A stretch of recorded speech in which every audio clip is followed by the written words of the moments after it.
अभिषेक भी किया और पूरी फिजी की मंगल कामना के लिए हनुमान जी से हमने प्रार्थना भी की।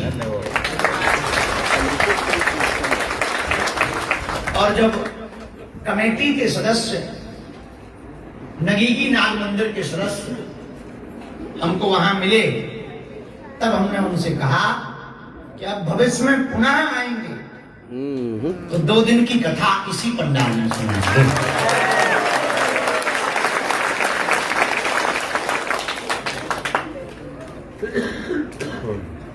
सनातन संस्कृति का प्रचार जो व्यापक रूप से फिजी में हो रहा है, उससे हमें ये भरोसा है कि आने वाले बेटा और बेटियां, बच्चे, नाती पोते हिंदू बने रहेंगे। बदलता समाज, मीडिया का जमाना, संगत की खराबी बच्चों को बिगाड़ रही है। अपनी संस्कृति और संस्कृत से बच्चे दूर हो रहे हैं।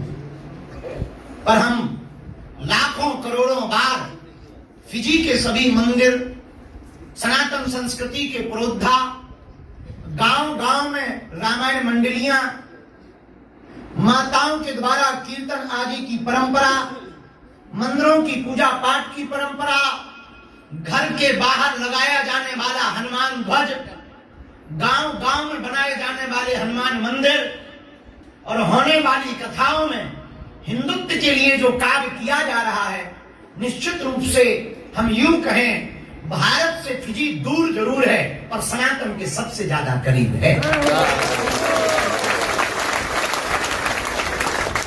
इसीलिए हमको बार बार फिजी आने का मन होता है।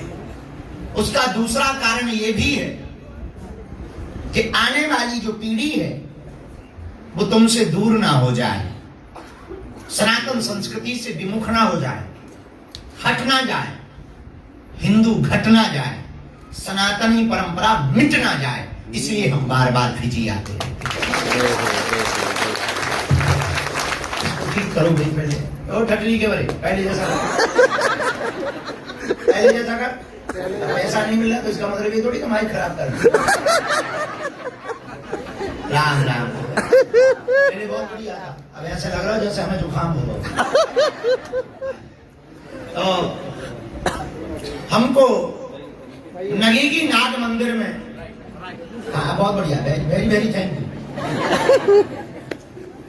बहुत अच्छा लगा।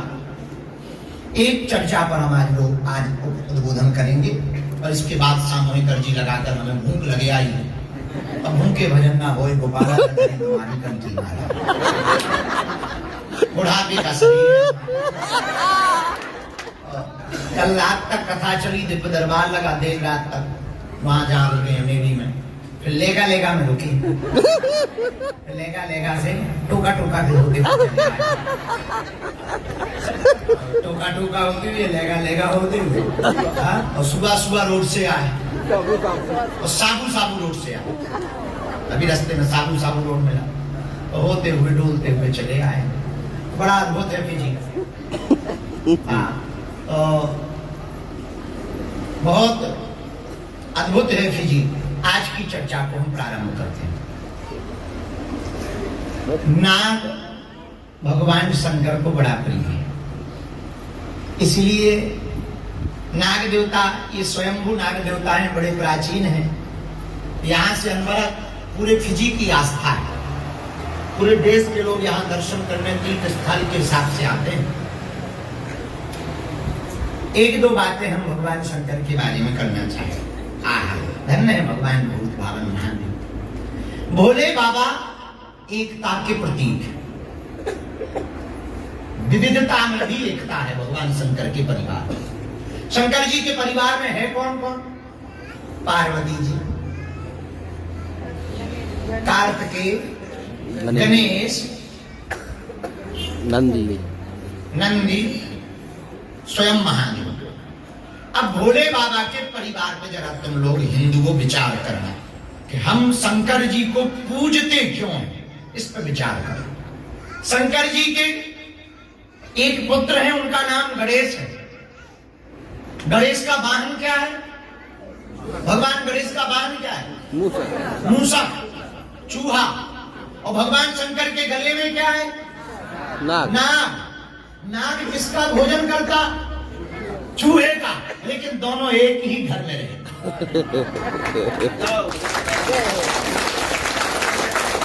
भगवान शंकर का वाहन क्या है? नंदी, बैल। और पार्वती जी का वाहन क्या है? शेर। शेर और बैल की कितनी दोस्ती है?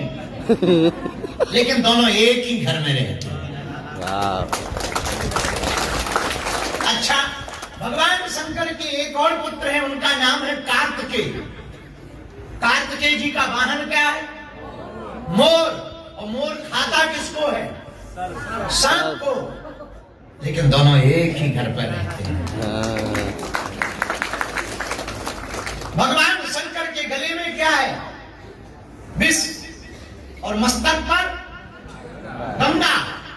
विष गंगा में मिले तो बह जाएगा, लेकिन दोनों एक ही घर पर रहते हैं। भैया, हम लोग सनातनीय परंपरा को मानने वाले पूरे विश्व के हिंदुओं, सुनो, हम भगवान शंकर को इसलिए नहीं पूछते कि वो भूत भावन है या भूतों के देवता हैं या नंग धड़ंग हैं। नहीं, इसलिए पूछते हैं कि वो अनेकता में भी एकता बनाए हुए हैं। ऐसे ही हिंदुओं को अपने भगवान शंकर से सीखना है। हिंदुओं, भगवान शंकर की तरह यदि तुम भी अनेकता में एकता, जात पात भेदभाव, छुआछूत, ऊंच नीच, बड़ा छोटा, अगड़ा पिछड़ा, प्राचीन नवीन, इन सब का परित्याग करके सिर्फ हिंदू का साथ देगा, वही भगवान महादेव का कैलाश हो जाएगा।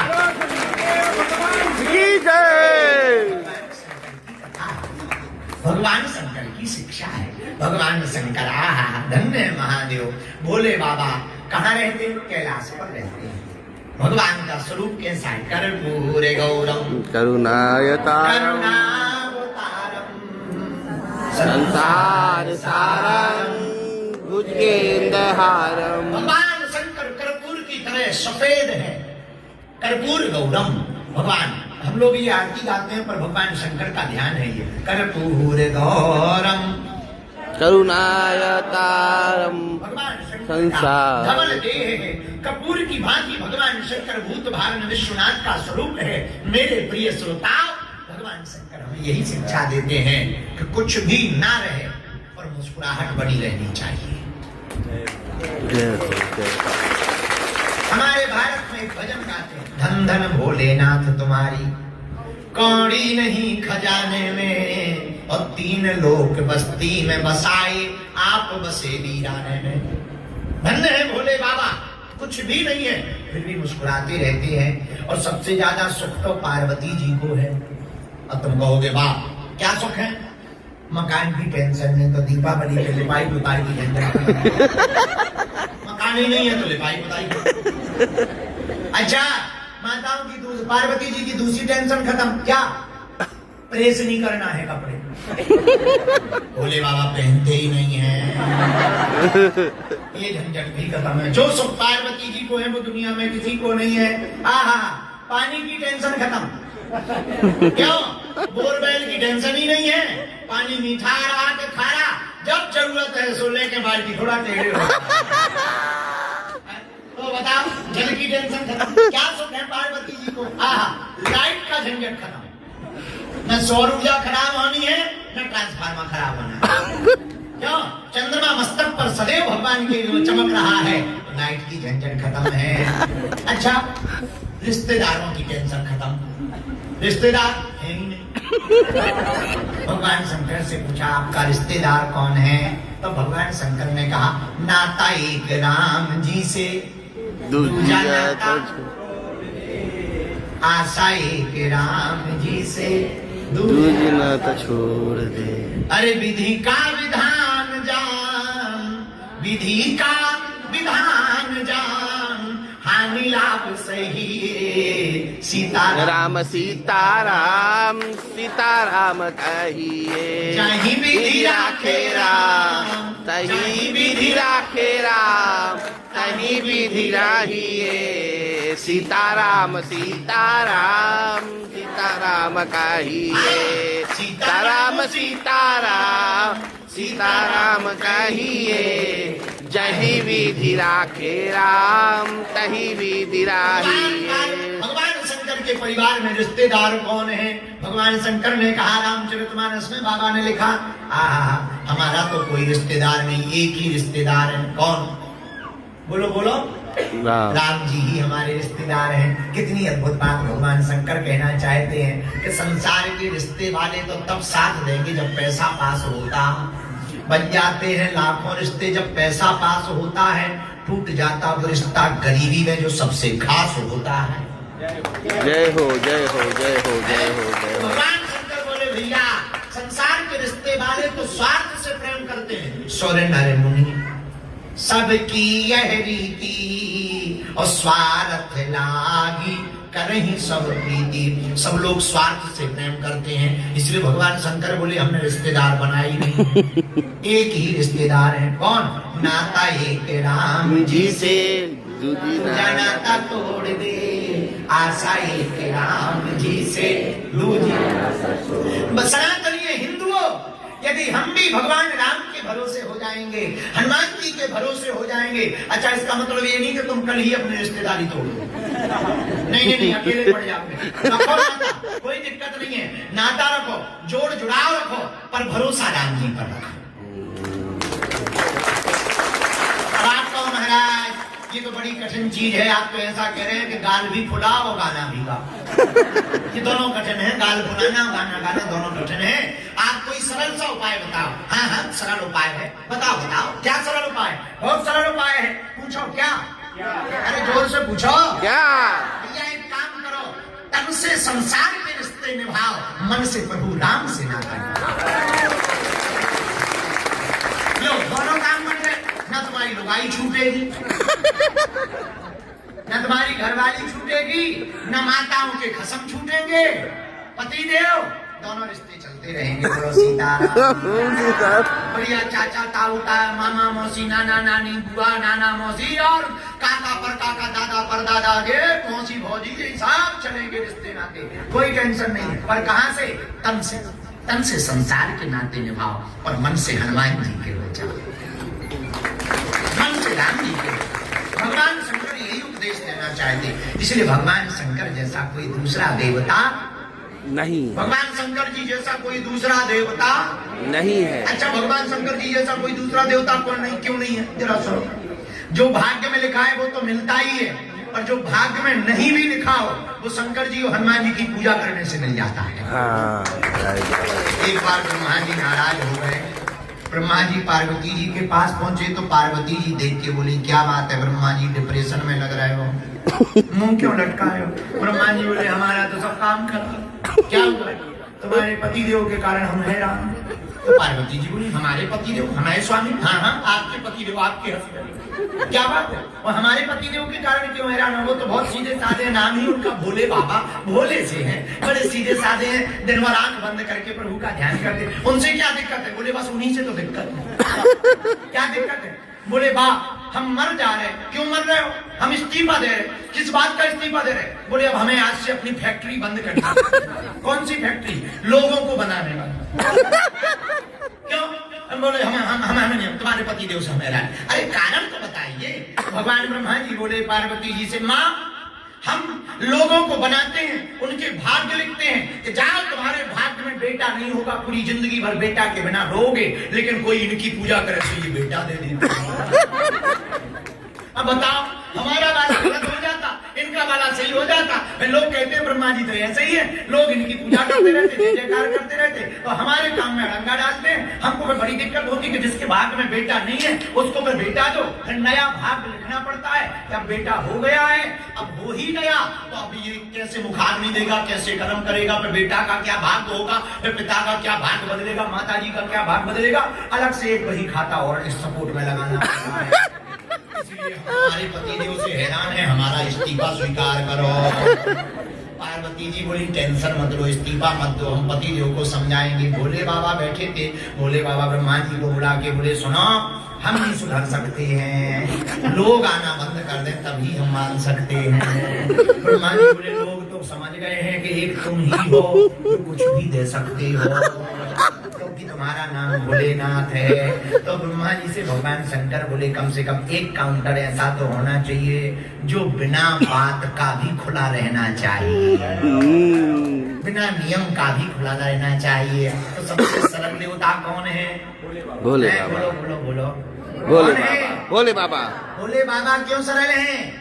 भैया जो भाग्य में होगा वो तो प्राप्त होगा ही होगा, और जो भाग्य में नहीं भी होगा वो भगवान शंकर से प्राप्त हो जाएगा। इसीलिए भोले बाबा के भगत मस्त मिलेंगे, भोले बाबा के भगत मस्त मिलेंगे, हनुमान जी वाले भी मस्त मिलेंगे। अब आपको हो गए हनुमान जी वाले, शंकर सुमन केसरी नंदन तेज प्रताप महाजगबंधन। शंकर जी ही हनुमान जी हैं और हनुमान जी ही शंकर जी। हनुमान जी भगवान शंकर का 11वां स्वरूप है, 11वें रुद्र अवतार हनुमान जी हैं। इसलिए हनुमान जी कौन है? शंकर। और शंकर जी कौन है? हनुमान जी। दोनों एक ही है। इसलिए भारतीय हिंदुओं भगवान शंकर से हमें सीखना है, विविधता में भी एकता बनाए रखनी है, अनेकता में भी एकता बनाए रखनी है। अनेक प्रकार के घर में सदस्य रहें तब भी एकता बनाए रखना। भगवान शंकर जैसा कुशल रहना है। अगर तुम्हारी घरवाली गरम है, गुस्से है, तुम नरम हो जाओ। अब मान लो गाली बकती है घर जाती, हमको एक लंबा सा गाज मिला, हमका एक बात बताओ, तुम घर बाहर बहुत हंसते हो, घर पे जाते ही मुंह क्यों लटकाते? बोला गुरु जी बड़ी दिक्कत है। हमका क्या दिक्कत है? अरे बोले जैसे ही घर पे जाओ तो 50 क्वेश्चन पूछती, कहाँ से आया? कावा पिया है? कावा पी के आ गए? बोले मुंह लटका, बड़े हंस रहे, बाहर क्या करते? तो हम क्या करते क्या? बोले कुछ नहीं, बाहर हम खूब हंसते हैं, जैसे ही घर पे जाते हैं ताकि उसको लगे कि टेंशन में है। हाँ, ये समझना चाहिए कि टेंशन में है। हम कहाँ रहे? तो बोले लंबा सा में रहे। तो ठीक है, बचना भी चाहिए, नहीं तो हालत खराब हो जाए। अब एक कोई गुस्सैल हो, एक कोई बहुत गर्म मिजाज के हो, तो मैं क्या करना चाहिए? तुम नरम हो जाओ। अब कोई सामने वाला गाली बका, अच्छा तुम एक बात बताओ, कुत्ता तुम्हें काट ले तो क्या तुम भी कुत्ता को काटोगे? कुत्ता तुम्हें काट ले तो क्या तुम भी कुत्ता को काटोगे? और कुत्ता को तुम काट भी लोगे तो क्या कोई फर्क पड़ेगा? कुत्ता बोलो बोलो बोलो, तो कुत्ता काटे तो क्या करे? कुछ नहीं करना है, इंजेक्शन लगवाओ, गली में लौट के मत जाओ, यही कर सकते हो। और कुत्ता काटे तो तुम, अब देखो भाई, तुम रजनीकांत तो है नहीं कि मच्छर से सॉरी बोलो। भाई कुत्ता काटे तो एक ही उपाय है, इंजेक्शन लगवाओ, उस गली में लौट करके ना जाओ। एक बार एक शेर जंगल में था, यही लंबा सा, एक शेर जंगल में था लंबा सा, एक गधा, गधे तो गधे तो होते ही हर जगह, हमारे भारत में भी खूब गधे, गधा। अब आप आदमी मत समझ लेना। एक गधा शेर को ललकार करके बोला, जंगल का राजा बना फिरता है, आ मेरी चुनौती स्वीकार कर, मुझसे लड़, यदि हमसे जीत जाएगा तो तुझे जंगल का राजा माना जाएगा। शेर चुप रहा। गधे ने दोबारा चुनौती, तीसरी चुनौती, चौथी चुनौती दी, तो एक लोमड़ी नेडी थी, शेर के पास आके बोली, राजा साहब आपको वो गधा चुनौती दे रहा और आप चुप क्यों हो? बोले यदि हम गधे से लड़ भी गए तो एक पंजे में गधे का काम खत्म हो जाए, लेकिन अगर जीत भी जाएंगे तो लोग क्या कहेंगे? गधे से जीते, गधे से जीते हो। तो गधे से जीतने में भी हार है और हारने में भी हार है। तो बोले करना क्या चाहिए? और बोले कहीं धोखे से गधा बच गया तो पूरी जिंदगी भर हमारी हंसी होगी कि बताओ तुम राजा बने तो गधे से नहीं जीतता है। तो हार में भी हार है, जीत में भी हार है। तो लोमड़ी बोली अब आप करोगे क्या? बोले चुप रहेंगे, चुप रहने में ही फायदा है। ऐसे ही घरवाली थोड़ा खतरनाक हो गए, तेज हो गए तो लड़ने में फायदा नहीं।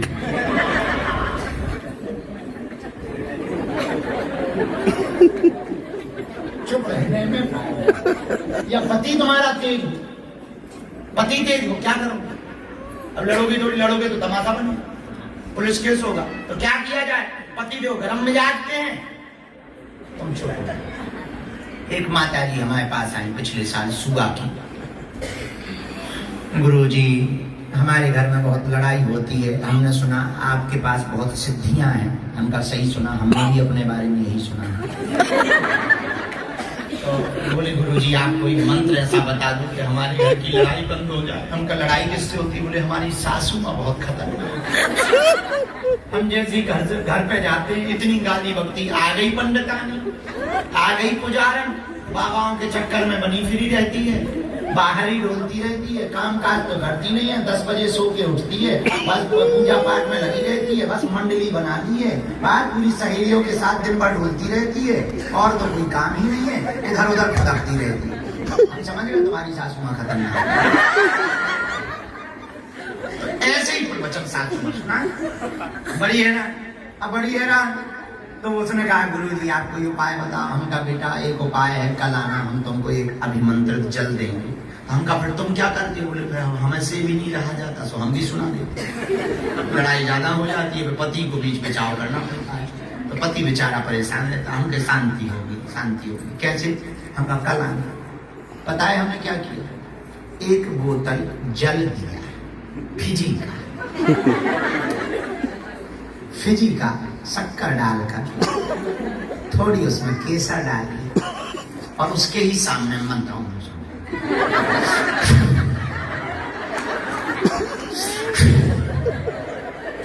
लो बेटी। जी गुरुजी। उपाय? जैसे ही घर में घुसना 2 ढक्कन मुंह में डालना। शर्त ये है गुटकना है नहीं, बाहर उगलना नहीं। जब तक सासू माँ चुप ना हो जाए तब तक मुंह पर ही रखना।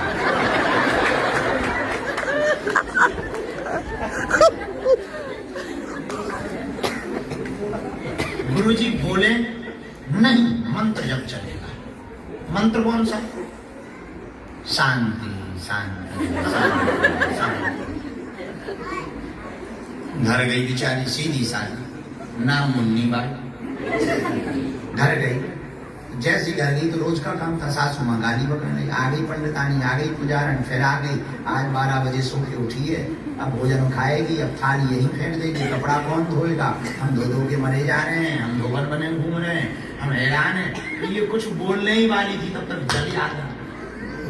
इसने 2 ढक्कन जल डाला। अब गुरुजी ने कहा था कि पीना है नहीं, और बाहर भी उगलना नहीं, वरना पाप लगेगा। अब बेचारी खूब समझाए मन को, क्या बोले, जवाब दें, चुप रहे।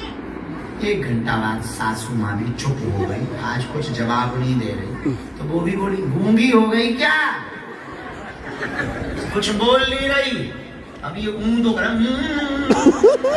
क्या मुंह कर रही? मुंह फूट गया क्या? जीभ कट गई? 2 दिन हुआ, 3 दिन हुआ, 4 दिन बाद सासू माँ शांत हो, क्योंकि अभी ये जवाब ही नहीं देती। तो एक दिन सासू माँ ने ही पूछा कौन से बाबा की प्रवचन सुन रही है? बहू बोली क्यों? आजकल तो सुधर गई है।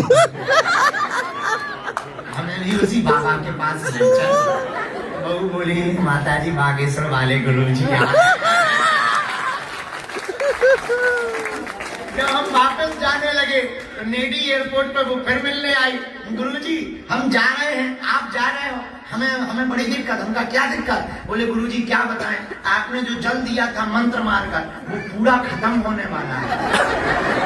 हमने बहुत उपयोग किया, उनका इतना उपयोग किया। जी गुरु जी 2 ही ढक्कन लिया, आप चले जाओगे फिर लड़ाई शुरू हो जाएगी। हमके बिल्कुल नहीं होगी। बोले उपाय क्या है? हमका थोड़ा जल बचा है, बोले बचा है। हमका तुम्हारे यहाँ नल आता है, बोले नल आता है। हमका उसमें जल में नल खोल करके भर देना जल को, जितना बचे हनुमान जी का नाम लेके फिर से भरते रहना, भरते रहना, भरते रहना, भरते रहना। बोले मतलब? हमने कहा बेटी तुम हमारी बेटी हो और जल तो बहाना है, असलियत में तुमको चुप कराना है। एक अगर गर्म है तुम नरम हो जाओ, घर की महाभारत तुम्हारी खत्म हो जाए।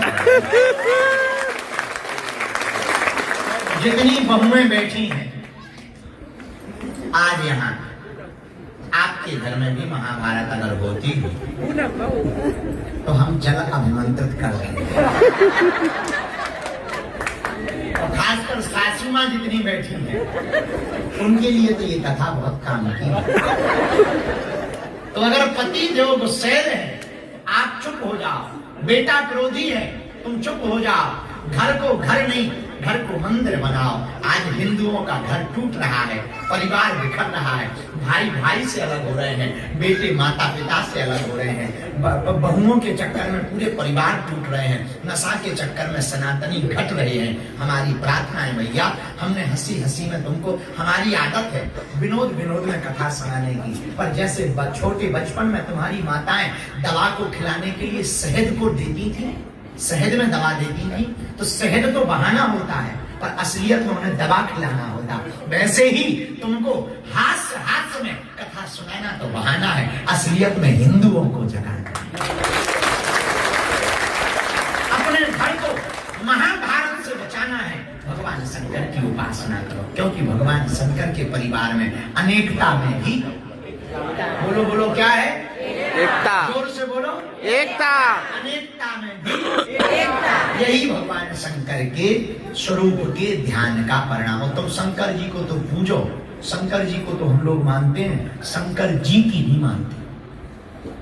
शंकर जी को मानते हैं, शंकर जी की नहीं मानते। हम शंकर जी को जल चढ़ाने से कृपा नहीं मिलेगी भैया, शंकर जी के चरित्र को जीवन में उतारना पड़ेगा, तब महादेव की कृपा होगी।